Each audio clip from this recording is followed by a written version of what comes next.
hutan, gundul dan sebagainya. Maka kita perlu lidik siapa di balik bencana ini, siapa di balik strategi ini. Tentu bukan si mafia yang mengisap rokok gudang garam, tidak.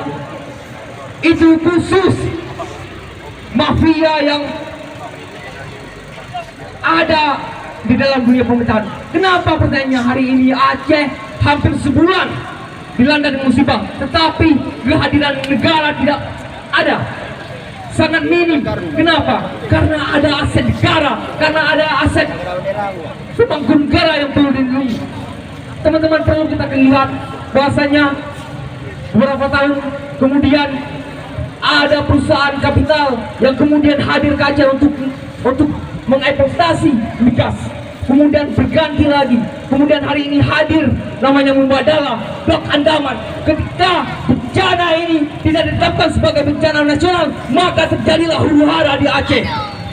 Ketika terjadi huru-hara, masyarakat bentrok antara sesama, maka apa yang terjadi? Darurat militer. Ketika darurat militer yang terjadi, apa yang selanjutnya dilakukan?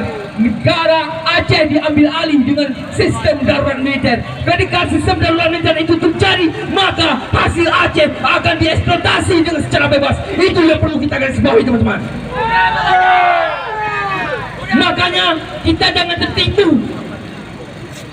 Fokus pada tuntutan, meminta kepada Presiden Prabowo untuk menetapkan bencana alam ini sebagai bencana nasional. Kemudian sampaikan ke ruang internasional bahwasanya negara Republik Indonesia tidak pernah hadir ke dalam bencana ini. Kemudian lihat lagi, ada belasan negara yang kemudian ingin menyumbangkan bantuan untuk penanganan bencana di sini. Kemudian terbitlah aturan bahwasanya setiap bantuan yang hadir, setiap bantuan yang datang harus dikarantinakan selama 15 hari sampai 20 hari. Apa tujuannya, teman-teman?